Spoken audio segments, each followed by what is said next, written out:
Good evening, ma'am. Good evening to all. Special lecture series program for undergraduate students on finance and its allied areas is organized by Kolkata Bidhannagar Society for Academic Advancement, coordinated by Azure Academic Services. Today's topic of discussion is corporate governance. We are honored to have with us Professor Swati Chakraborty, ma'am, Professor of Department of Business at Royal Thimphu College, Bhutan.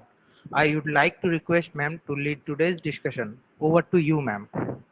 Uh, Good evening, Shamim, and good evening to all the students and my fellow faculty members who are listening.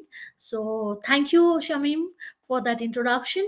And without further delay, let me start my class today. So, let me start sharing the my screen. Please start, ma'am. Thank you. Okay, thank you.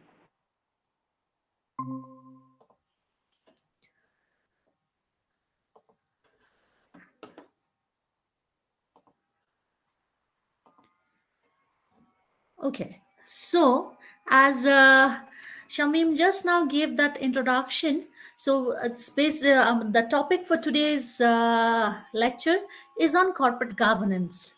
Now, let me just, when I start this, let me start with a story.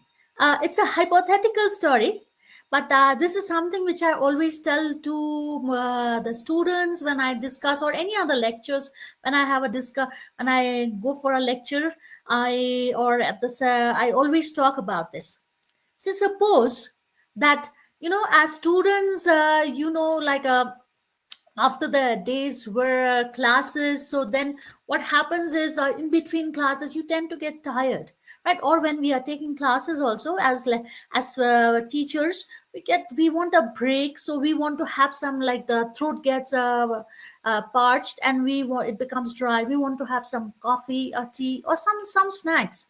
Now, for instance, if in a college, let's assume, and any college X, there the cafeteria there does is not so good, does not provide the variety of food, and food quality is not good, price is also too high, the coffee or the tea that they serve is very stale, it's cold. And this is also a place, cafeteria is a place to also hang out, talk and relax.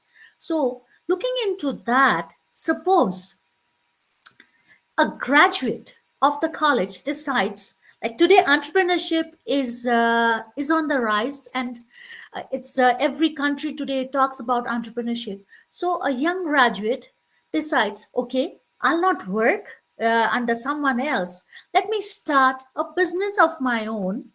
And then what happens is, like, if let it once it grows, I will be able to also help others by providing employment, because graduates, once students are graduating, jobs are limited compared to the number of graduates. So what will happen? So thinking of that, what happens is, this student, actually the former graduate, starts opening a small business, a small, I won't say cafeteria, a small shop outside the college, where they're selling tea and coffee and some say, or some snacks, okay, pakora or samosa, something of that. Now what happens when they start a business at a small, it's at a very small level. So here what happens, here the student, this former graduate, himself or herself, is, of course, is the owner, and he's also managing the business, Hello, right? ma'am. Yes. Can you please hide the tab, Google Meet tab? Yes. Okay, ma'am. Thank you so much. Please Okay. continue. So, and what happens is, so the student, this former graduate, actually, who's also the owner, what happens, starts this business where he's the owner, he or she, and then is also managing the business, so is the manager, and is also making the tea, coffee, and the snacks, and serving to the current students and the professors and staff. So it's also, the student is also this graduate is also an employee. Now what happens is, now yes, it's becoming popular, the students are coming, the teachers are coming, the staff is coming, so everyone is happy with the quality of the food, and and the price is reasonable, so it's becoming popular, right? And what happens when we are happy, when we have these we go home, and when we see such a nice outlet outside our college, our institution, and so we go home, we discuss with our family, with our friends, with our close ones, right? So you see, said, yeah, this is great thing, okay, I'll bring some of these snacks, or you can drop by anytime out in our outside the college, our college, and you will find it. Popularity starts increasing, so which means there is a increase in demand. Now when there's an in demand starts growing, then this graduate thinks, okay, why not expand the business, and let me start opening another outlet in in front of another, or close by to another college. Let's see. And for that, he or she does the market survey, goes around and sees, and tries to find which would be the best location. So the original business, and then opens another business, another outlet, the same business, another outlet, with varieties coming up. Now what happens, like, for the owner, he cannot be here, neither can he be here, these two outlets at the same time, so he has to shuffle, right? So what he does, how will the business run? Appoint someone to take care of the business at both the places. So we have a manager, and there are, now he starts hiring people who will do the work, who will make the food and serve. So employees starts increasing the capacity of people to sit. All right. That's how it goes. Now, it's becoming popular. So, as the business gradually flourishes, what happens with increasing demand? Then the owner starts actually deciding that, let me expand it with more varieties to other parts of the city. First, the city comes into play, and then once it's becoming popular, so let's expand it to different parts of the country. Now it's expanding, it's not just only tea, coffee, and pakora and samosa. It's not that, it's more. The scale of business starts increasing, variety coming up, more people are being hired. So what happens, so we see that the business starts opening, and this expanding to different parts of the country. And we see that at all places, we have the managers are there, we have for each of these the branches, there are managers and employees, and this owner actually goes around, it goes from place to place to see how it's working, and sometimes doesn't also have to go, because he relies on his managers, who would be giving the details, and the whatever money gets accumulated, the profit gets accumulated, gets deposited in the bank, right? So as the business starts expanding, then what happens up here is, then at some point the business would require some investment, huge amount of money is required, because this graduate, it's a fresh graduate, has limited amount, when he started the business, limited amount of money. So now more investments require investments. So when what happens in that case, so we have the investors coming up gradually. So for any startups, the ultimate goal of the business is, when we say, is to become a corporate house. That is the most important thing, to become a corporate house. Why? As the business expands, there's more risk coming into play. So at some point, the owner would actually want to reduce that, would not be willing to take up the entire risk on his, would totally on his shoulders or her shoulders. So that's where the they think of becoming a corporate house because of various advantages. One is when we talk of limited liability, where the business is separated from the owner. The owner takes risk of only what he or she is liable for, nothing, not for the business. Transferability of shares. Share investors can easily transfer their shares. It can be sold. It's easily transferred. The ownership can be transferred.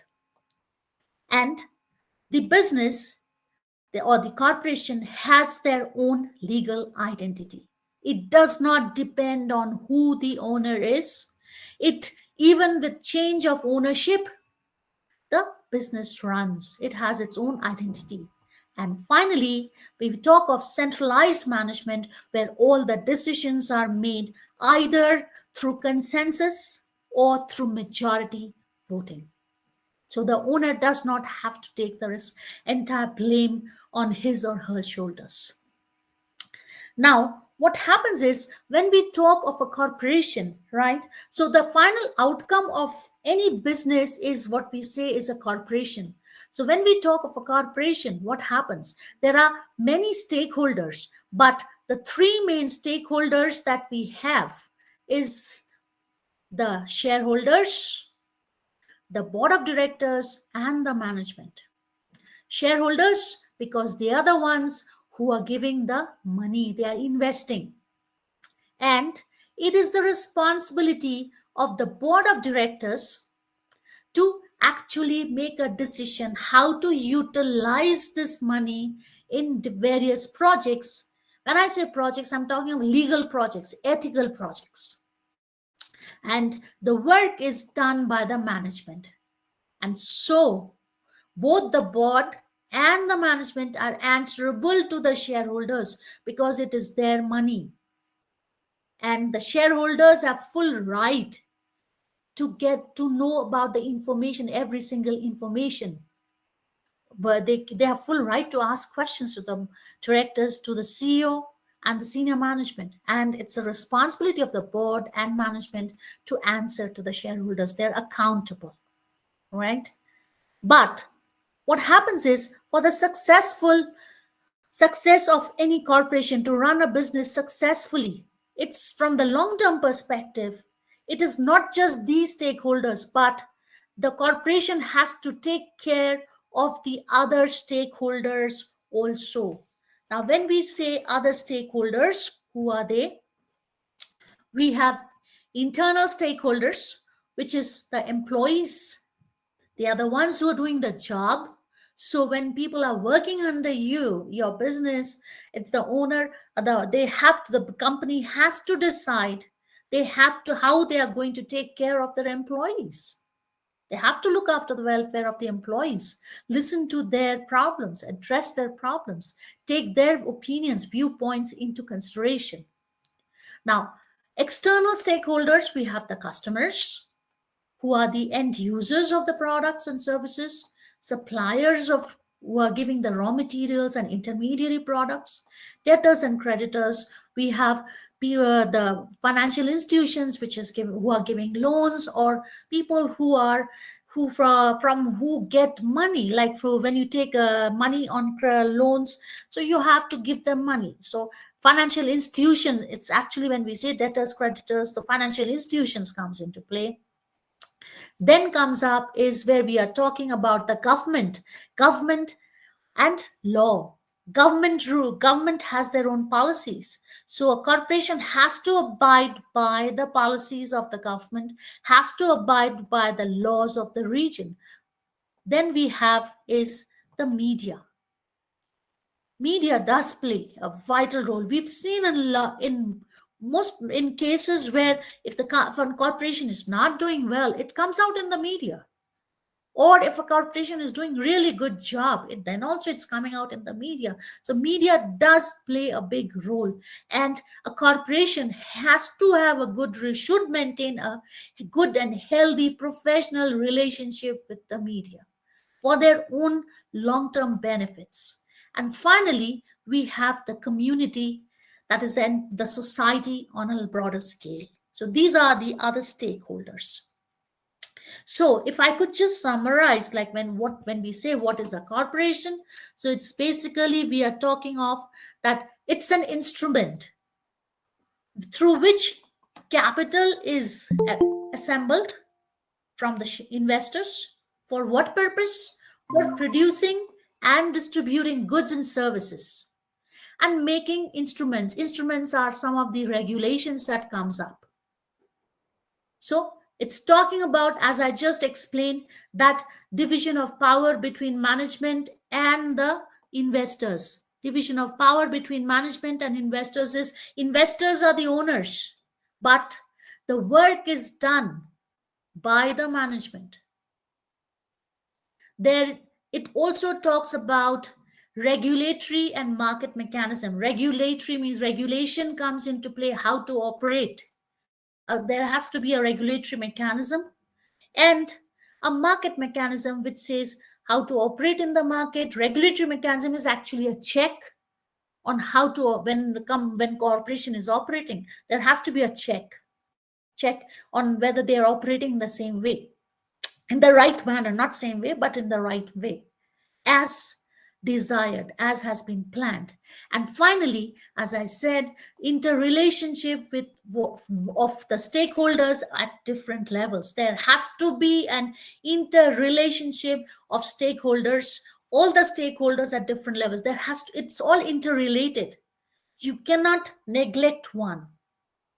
Now, to ensure that all this works, this when we are talking about the division of power, we're talking of regulatory market mechanism, we are talking of interrelationship of stakeholders. So which helps, and this is where we are saying also that the corporation is able to assemble capital at from the investors. So how is this possible? This is possible in a smooth manner when there is an operating structure, an appropriate operating structure, which would ensure that there is proper division of power between management and investors, there is proper regulatory and market mechanism, and there is interrelationship of stakeholders at different levels. All the stakeholders are given due importance, and which helps also to decide how to acquire capital, how to what sort of the process should be undertaken for manufacturing of goods and producing goods and services, what sort of inputs are required. So this operating structure is nothing but is called corporate governance. That's what we are talking of today. So it's the system, it's a system which helps companies in proper direct how to direct, and that's a guiding factor. Actually, corporate governance is a guiding factor which helps the companies to move ahead in the future, to make decisions, to have good relationship amongst all the stakeholders, and which helps the company to achieve its goals, right? So, when we say good corporate governance, what exactly does that mean? When good corporate governance, we talk of good corporate governance, it's referring to the rules, practices, processes which is there, which helps a company in in their managerial activities, in at the directorial level of giving the making decisions. And why do we need, the question that comes up is, why do we need a good corporate governance? Because to take care, as I was just talking in my introduction, to take care of all the stakeholders, every single stakeholder. When that is done, it also helps to increase the confidence level of investors. If the current investors are happy, they are satisfied, through word of mouth, there'll be more investors coming, which would result in you will have more capital, and that helps in creating long term value. Now, how is it being done? Different countries have their own situations, they have their own economic situations, they have their own challenges, and accordingly, they have the country, each country has their own set of rules, their processes based on their economics conditions, their specific conditions. These can change if there changes of situations. But there are some commonly recognized principles which is being applied throughout the world, any country, any organization. Okay. So my next thing that comes up is, how can a corporation ensure that it has good corporate governance? Now, there are various steps. The first one that comes up is where we are talking about the commonly recognized principles, as we said, or the general principles of corporate governance. What are these? So, every corporation should follow these general principles of corporate governance. First comes up is where we are talking about accountability, whereby, like, be it directors, be it the senior executives or the other employees, every single person should be held accountable for their actions, for their decisions that they're making.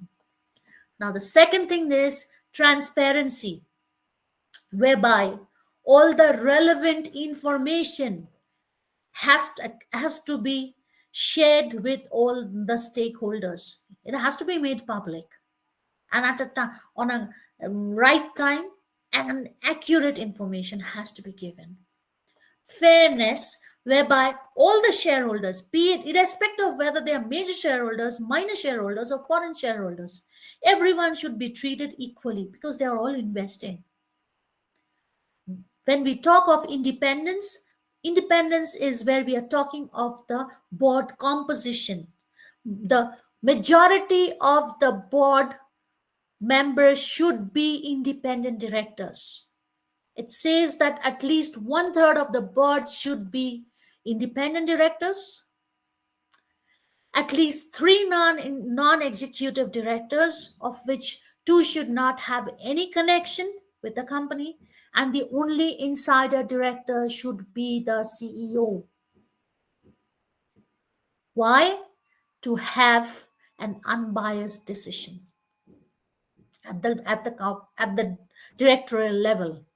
The next that comes up is responsibility and ethical behavior. That is, every corporation should promote a work culture which is emphasizing on integrity, ethics, responsibility for what? Towards the maintaining, towards the society, towards the environment, towards the legal system of the country. Then we have the board effectiveness, whereby the board members who are appointed should be competent, should be experienced, and should come from diverse background, which helps in making a better decision. Next we come across is the risk management. So corporations have to take risk. Business is expanding, huge business, new projects coming, there are risks there. So to what extent can when a corporation take up a risk, and what kind of risk, what should be done if there is excessive risk? So for that there has to be a system which would help to identify the potential risk, to identify and assess that risk, and also what can be done to address those risks. There should be strong internal control mechanism. So that is what is risk management talking about. Next comes up is shareholders' rights, whereby every shareholder should be included in decision making. They should be included there.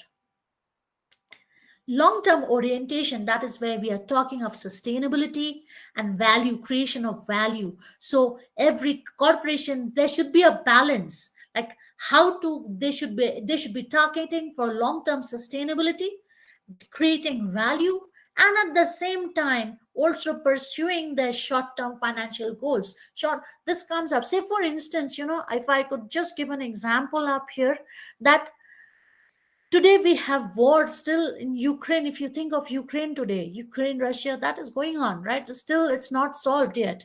So what happens? Business in Ukraine has been affected. Like I've been there, so I know the city, what the country was, and now when I see on the news, see how it's been affected, devastated. So what happens there? How are business going to survive?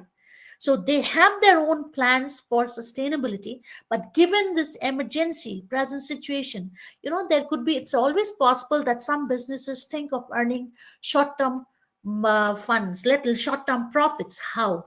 When war happens in a country, one way to earn is to go for the business of in the business of arms and ammunition, which government needs. So it's government needs it, so they do it. That's how it goes. And once the war is over, then this business just stops. Short term means immediate needs. It's not your long term, it cannot be a long term business. Once normality comes back, then the same corporation would be back to their own business. There. Okay. And finally, we have compliance and legal obligations, where every corporation has to abide by the law of the region. They have to abide by it. This is the first step. Now, what happens is that, yes, there are very good principles, right? But so what? Are they being implemented in the right way? What happens if they are not being implemented in the right way? What are the consequences? Is there some mechanism in place? That's the main thing. Yes, there is a mechanism which monitors the implementation process of these principles to ensure that these principles are being implemented in the correct way. And that is what we called is regulation. So for effective implementation of the principles, there has to be a regulatory mechanism required. That is needed. Okay.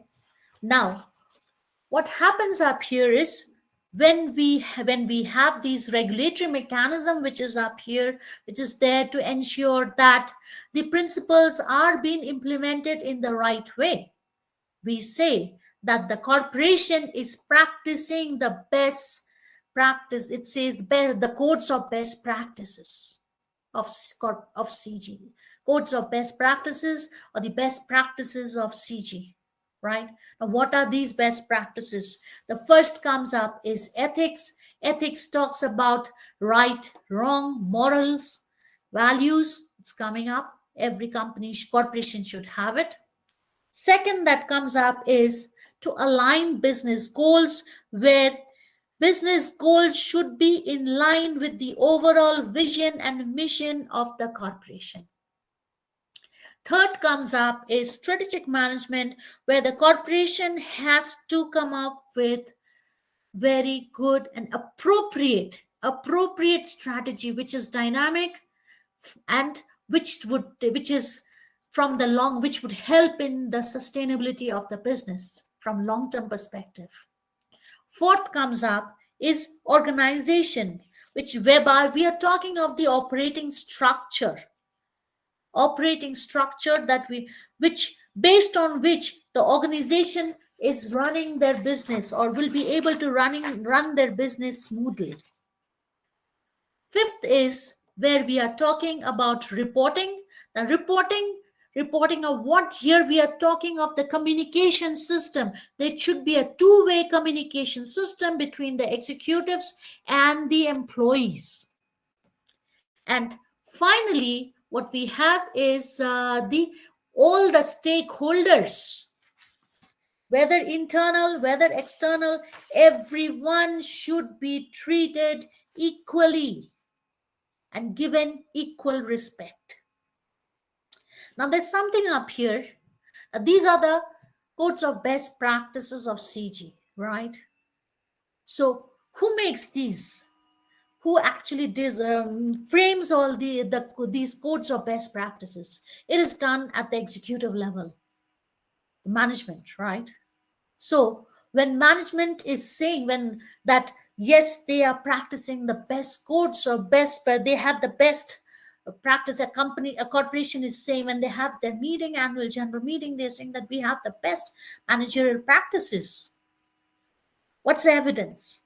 It comes from these codes of best practices. Why? Because what the codes of best practices are framed by the management.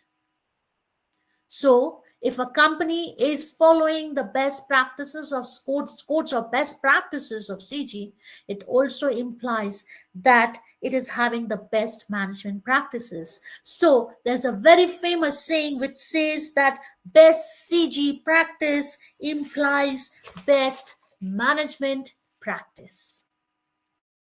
Now, what happens is at the next step that comes up is okay, the company is having the codes of best practices, it's there, right? And it says that yes, we have the best practices. So what? So what? It's on who, why would an external stakeholder believe it? Yes, on papers we have so many things. How to make people believe this? What should be done? That's where we have the fourth step, where all these codes of best practices should be implemented properly and should be trustworthy, should be authentic,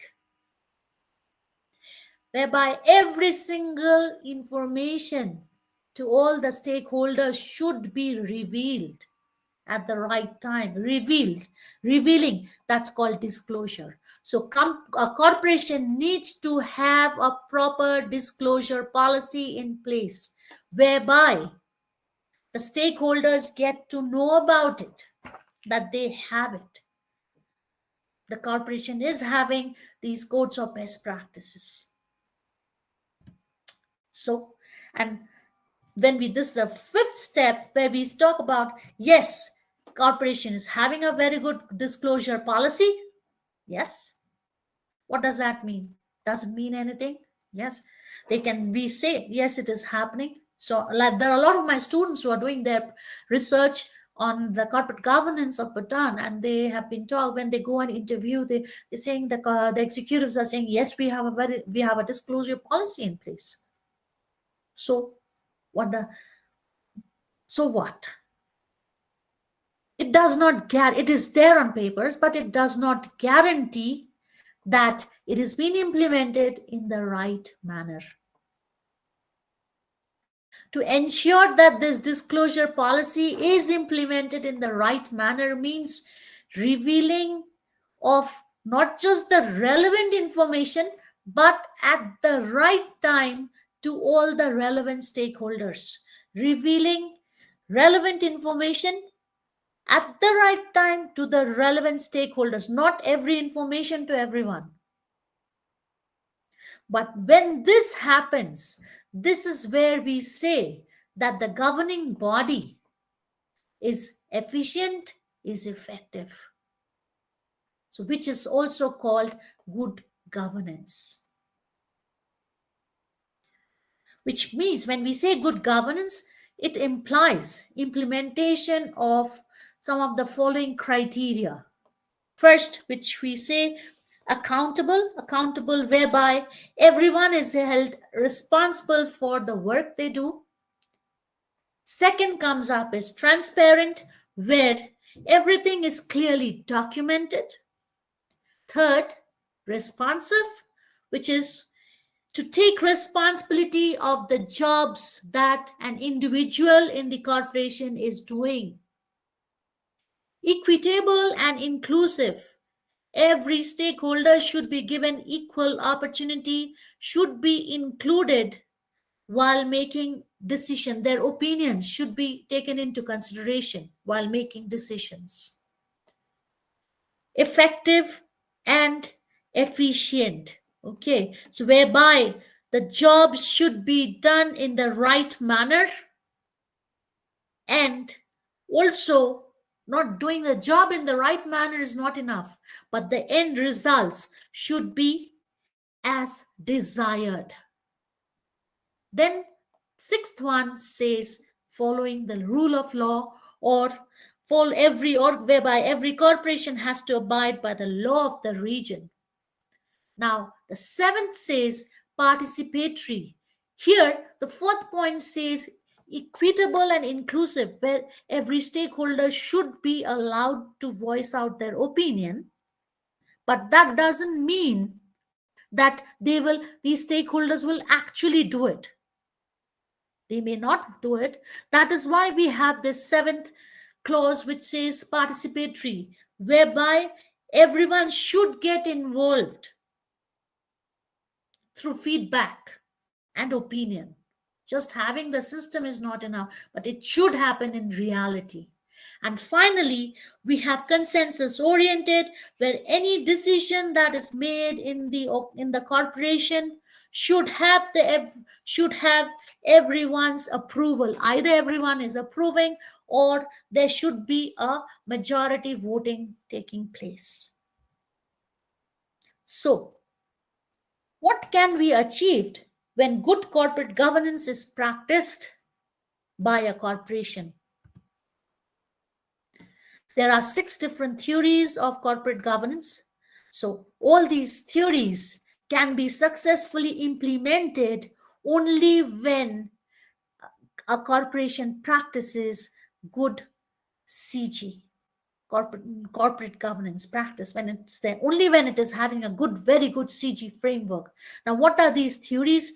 Agency theory, it comes from principal agent relationship. Now principal means the main focal person, and agent are people who are work on behalf of the principal. So for a corporation, the principal are the investors who's investing the money, but they don't do the job. The job is done by the executives. So the executives are the agents. So as per the agency theory, it is the responsibility of the executives to work on behalf of the investors. That's what agency theory talks about. And not, the agents should not focus on their own personal benefits. The second theory is stewardship theory. Stewardship comes from the word steward. With stewards, we find stewards at restaurants, on ships, on airlines, and trains. They are the ones who take care of the passengers, who are there, right? Serving, or the customers. They're serving food, looking after the needs of the customers who are there. So what is the basic purpose of a steward? To ensure that the customers' needs are met, so that through word of mouth there'll be other customers. In a corporation, who are the customers? It's the shareholders. Why? Because they're paying the money. They're giving the money for the services that the organization, the corporation is giving, right? For the services. So it is the responsibility of the executives to look after the welfare of the shareholders. Now, when we talk of the third theory, the stakeholder theory. So, yes, shareholders, we are talking about shareholders are one of they are the most important stakeholders, but there are other stakeholders also. And we discussed a while ago that for a corporation to be successful, it has to take care of all the other stakeholders. Every single stakeholder should be given equal importance and respect. That's what stakeholder theory talks about. The fourth theory is the resource dependency theory, whereby all the resources required by the corporation, from where to procure, from whom to procure, how to procure, when to procure, everything should be decided by the board of directors, not based on personal contacts, but based on eligibility. That's where tenders, projects tenders are called, and people file the tender, and then whichever is the best comes up. That's how it should be. Fifth one is transaction cost theory. Now, transaction cost theory here, in a corporation, there are different group of people who are working, right? Different stakeholders. We have the board members. They have their own thinking. They're making a decision. They have their own thinking. At the managerial level, the middle level management, lower level management, they are not aware. They do not get to know the strategies, the business strategies, or when we talk of the corporate strategies, that they're not aware of it. So they have their own thinking regarding a project. The common employees have their own thinking. Shareholders have their own thinking. So there is a conflict of ideas, opinions, which needs to be resolved. How? Through interaction. Any interaction is a transaction. And when transaction happens, there's a cost. Cost could be monetary, cost could be non-monetary. Even time is a cost. And finally, we have the political theory, whereby board of directors, when elections happen or when they make a decision, they should not force shareholders to vote for them. Shareholders should be allowed to vote independently, voice out their opinions. So it should be like that. That's what political theory is. Now, what happened? I'll just give you an example of a case whereby all these six theories had failed. Why? Because of lack of good CG practice. This everyone knows about it. This happened in the year 1984, where we know about the debacle of the Union Carbide India Limited, the disaster that happened there, the leaking of the poisonous gas MIC, whereby all these theories had failed. All these theories were failed because they did not listen in bother to inform the shareholders. They did not bother. The executives never bothered to inform the shareholders what is happening, and there were some problems in the corporate, in the organization. Shareholders were never informed. So failure of agents, and the executives were working for their own benefits. So what happened also, the actual incident is when this chief engineer had reported to the executives that the factory, the machines which is there needs maintenance. The valves are coming out. The generator, the cooling system is not working. The generator is not working. At any point of time, if water and the gas, the MIC gas can mix, and it can, if it can, because the valve is not working, so it can just come out. It can come out and it will be poisonous. But the executives there, they decided, the main culprit was CEO, who's Warren Anderson. They and the others, they decided not to listen to it. Why? Why should we spend so much money on maintenance? So they were just thinking of profit, their own things. So they didn't even bother to inform the shareholders that this is what's happening. It has to be there. Shareholders should be aware of it. So they didn't bother. So failure of agency theory, failure of stewardship theory. They didn't bother to take care of the welfare of the employees, of the society, because the neighborhood would be affected. So failure there again, stakeholder theory failure. Now resource dependency theory, resources, there were requirement for maintenance, there was required for changing of some of these, the generator not working, the cooling system not working, the valve, there the knobs had come out, so valve was not working, so there was a need for maintenance, need for change of these resources. That also didn't happen. Transaction cost theory, there was conflict of opinions. Employees had something, the chief engineer had something to say, the executives had something else to say, but then it was never resolved. And what happened? Political theory, of course, the executives, they were just misusing their power there. And what happened? This was noticed in December 1983 by the chief engineer, and because the corporation did not bother to listen, He resigned. And exactly 1 year later, the disaster happened. This is the failure of corporate governance, where we see one case and failure of all the theories coming into play. Okay, so today, of course, things have changed, and what we have today is also that it initially, the even after the disaster, the executives never bothered to take care of the society, of the people. There's a lot of people, like thousands and thousands of people who had died and they were injured. They had disabilities, right? But they never bothered to take care. And that area, Bhopal, that area where we had the UCIL corporation, the was set up, that was left poisonous. That area, the environment was poisonous. The gas was there. It was left like that way. It was left barren. If you could see, if you see on the YouTube, you'll find this video. There are a lot of videos there.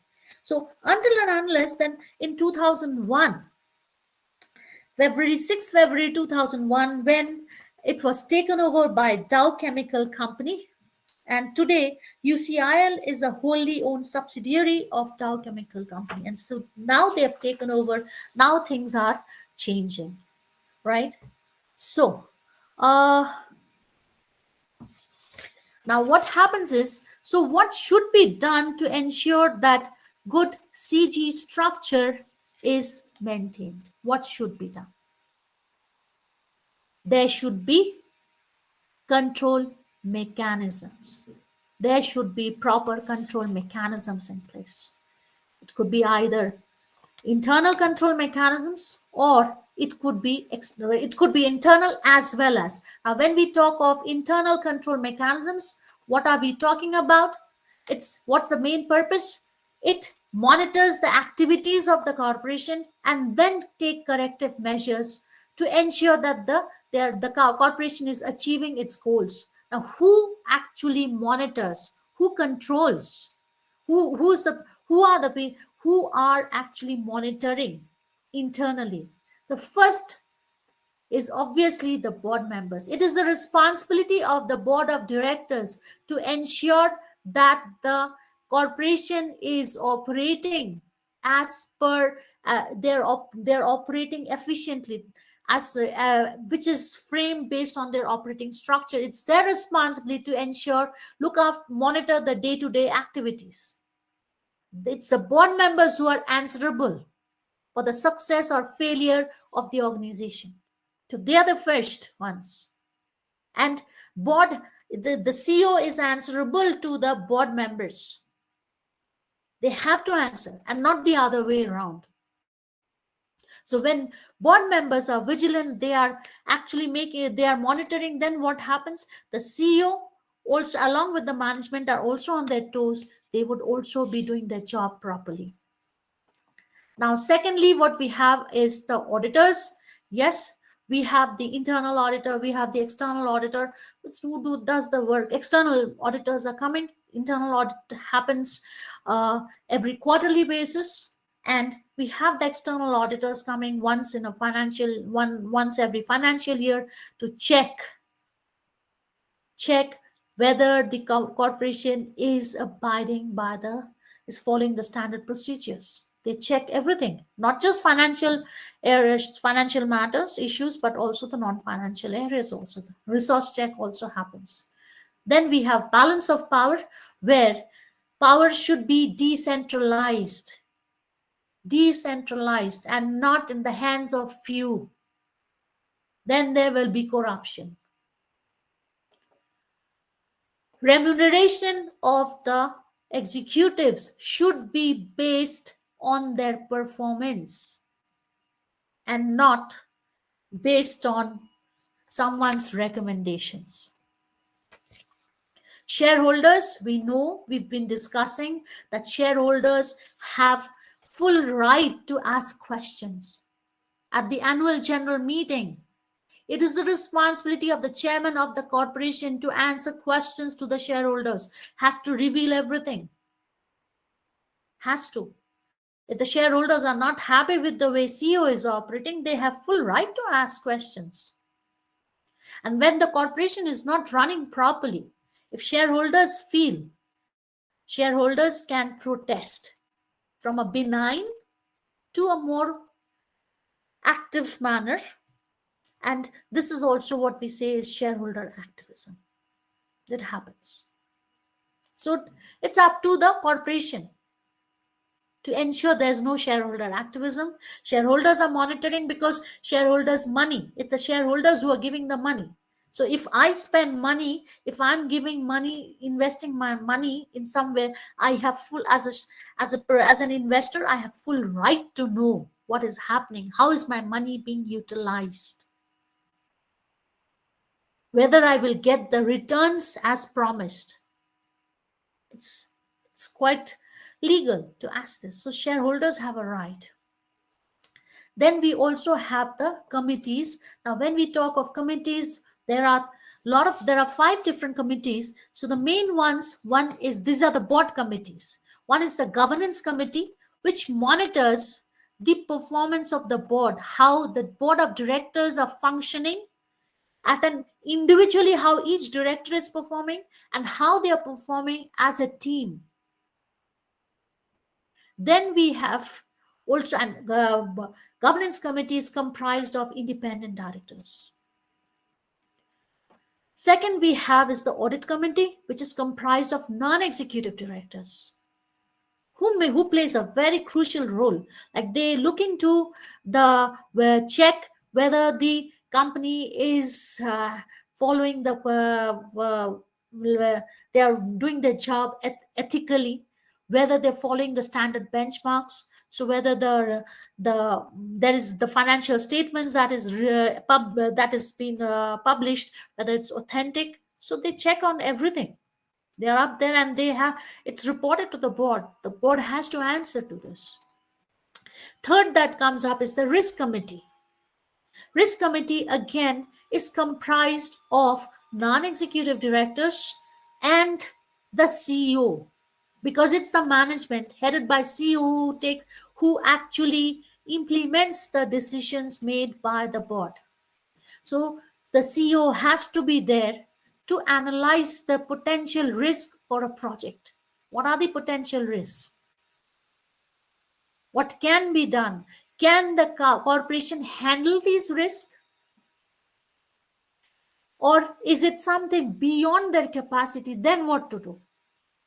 So assess and find out, identify the risk, analyze this risk, and also take measures how to reduce. Target is always to eradicate, but may not be possible. It's not always possible but reduction can happen. So this is where we talk of internal control mechanisms. Now then we also have the external control mechanisms, which is there where it's done by the external stakeholders. They exercise their control over the organization. How? Now the first comes up is competition. There are competitors in the market. So but every corporation, they have to be on their toes. How can they be better as compared to their competitors to survive in the market? Profit is not the only thing. Profit will be there, but long-term sustainability, that is taking care of the stakeholders. What can be done? How can they stand out from their competitors so that the stakeholders would believe them? Next comes up, of course, is where we are talking of the financial institutions comes into play. Payment of the loans on time, that the reputation spreads in the market. How is the corporation actually dealing with the financial institutions? Demand for the products and services that of the corporation. Is the demand increasing? Is the demand decreasing? And whether they're coming up with new products, new services, how are they performing in the market? That assessment, that information has to be made public. I was talking about disclosure policy and good governance, so it comes from there. Revealing the relevant information to the relevant stakeholders at the right time. All these things matter. Following the government regulations. that is absolutely needed, and the laws of the region, that has to be there. Managerial labor market. Now what happens up here is, when we apply for jobs in the corporate world, we do look into who the employees, the potential job seekers, they actually look for, they look out who is the CEO of the company, how is the CEO doing, makes a lot. So the CEO is being evaluated by the potential employees, would be employees, and that word of mouth spreads out. Accordingly, people start applying for those corporations, and that's also that's how it comes up. And why we have high labor turnover or employee turnover rate in a corporation, it depends on the management. Management has a lot to play. Who's sitting there in the management? Are they taking care? And that spreads, that through word of mouth, it spreads in the market. People are not willing to work in that company. Or in the corporation is also a type of company. So that's where it comes in. That's what we mean by a managerial labor market. Then we talk of media. As I already said earlier, media does play a vital role. Media plays a vital role. Media pressure is always there. Media can break or make a corporation a business. So for a corporation to survive from long-term perspective, it needs to maintain a good and healthy professional relationship with the media. It is needed for their own publicity.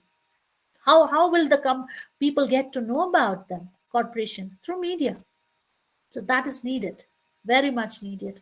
And if the corporation is into any unethical activities, media is always there. Media will get to know how, through the policy, with the policy of whistleblower policy. That is, if the corporation is not doing their job properly, is they are into unethical activities, someone will just reveal it to the public. And that's how media gets to know about it. Who reveals it to the public? Someone internal who's part of the organization. In case of Enron, it was one of their executive members who took the risk of gathering all the information that Enron, all the unethical activities that Enron was doing. Enron had artificially inflated their shares. So it was all revealed to the public through the media. And that case went on for years.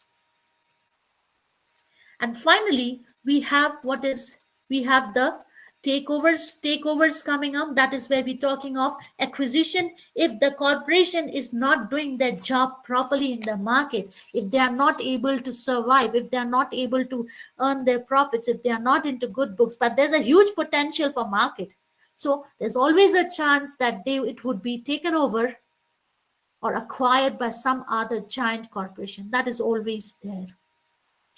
Now, what happens if we talk about it? So I'll talk about on one more, like one more case, two other cases, recent cases that happened in India, like when there's a failure of good corporate governance structure, when we don't have a proper corporate governance structure, when the control mechanisms fail, when we don't have proper control mechanisms, it's bound to ensure that it's bound to happen that the CG structure will be failing. So example up here is of late that happened was in Paytm and Byju's, where has been a failure of corporate governance. What happened? What are the main things? One definitely is their governance structure. They had a very poor governance structure, and the board was highly ineffective. So which failed to discharge its duty towards the minority shareholders and other stakeholders. So which is why that has been a failure. So now what happens? So if looking into all these failure cases, so what happens is, if a corporation is having a very good CG structure, they have very good control mechanisms, mechanisms, and they're running successfully. So what is the end result for a successful corporation? What can be guaranteed? What is the end result? The end result is long-term profits and sustainability from the long-term perspective. That is always there. When you have a very good CG structure, then yes, the corporation doesn't have to bother about profits or their sustainability. So very good CG structure means the board is in a position to make very good strategies, and strategies at the business level, strategies where they decide how they're going to operate in a market, whether it should be based on cost leadership, cost, or whether they should concentrate on the unique selling point, or that is differentiated policy, differentiated strategy. How should they operate? That's where it comes up. When you have a very good CG structure, then you get to know about the resources. Then you are in a position to do it. And then comes up, that is where we have the then comes up the corporate strategy, where the corporation decides how to move ahead in the future in that particular market. Should they expand their business, and how? Should they remain in the same position, operate at the same level, same scale of operation, and how? Or should they reduce their scale of operation? Reducing means how? Should they sell it off, worst case? Or should they take help from some other corporations? How they do it? How should they work on with it? And then based on that comes up at the middle level, where we talk about the departments, various departments, functional departments. They frame their functional policies, each department. But all these strategies, functional level strategies, when we are talking about functional level strategies, there should be a coordination. It should be in line with the overall objectives of the corporation. So all this is possible to have right person at the right place, to have the right resources in the right place, to have the right operating structure, to have the right process, to have the right infrastructure, have the right resources, so that every single stakeholders welfare is taken into consideration. Every stakeholder is given due importance. When that is possible only when there is a very effective, efficient, and effective corporate governance structure there. Then only it's possible. Otherwise, it's not possible. And that helps a corporation to make a very good decision, which would ensure that there is long-term profits. And that good corporate governance structure, long-term profits, means that's where we are talking of sustainability coming into play. And we have a very good saying, very famous saying by Branson, which says, to make yourself, to survive, to sustain in a market, first make yourself acceptable to the society. If society accepts you, they'll accept any concept you have to sell. So that can happen when there is a good, effective, efficient, flexible, and dynamic corporate governance structure. And that comes up, also reflects who is sitting there at the top, the board of directors, who's the chairman of the company, of that corporation, his or her vision. That's how it comes up. What sort of CSR is being undertaken? And that helps. When you have that then what happens? Even the management is on their toes. They are doing their job properly. So success or failure of a corporation actually depends on who the chairman is. It ultimately depends, because that's the final authority. And when we have a very good and effective board of directors, that also means there's a very good good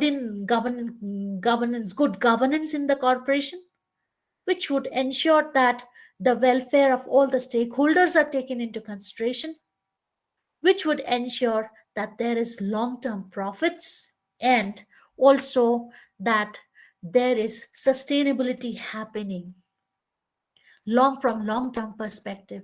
It's people, all the stakeholders will have trust on them. So that's all from my side. And these are some of the references that I had referred to. So, any questions if anyone has? Thank you so much, ma'am. I don't think there is any question left after your detailed explanation. Yeah. So thank you so much, ma'am, for this wonderful session on corporate governance. We truly appreciate your efforts for sharing depth knowledge on corporate governance with us. I hope students will easily understand the detailed concepts of corporate governance from your detailed explanation and real life examples. So thank you so much, ma'am, for bearing time with us out of your busy schedule. Thank you so much, ma'am. Thank you, Shamim, once again, and thank you, KBSSA, for this opportunity given. Thank you so much. Thank you so much, Okay. ma'am. With that, Yes. we conclude today's session. Okay, ma'am. Thank you. Yes. Thank you, ma'am. Okay.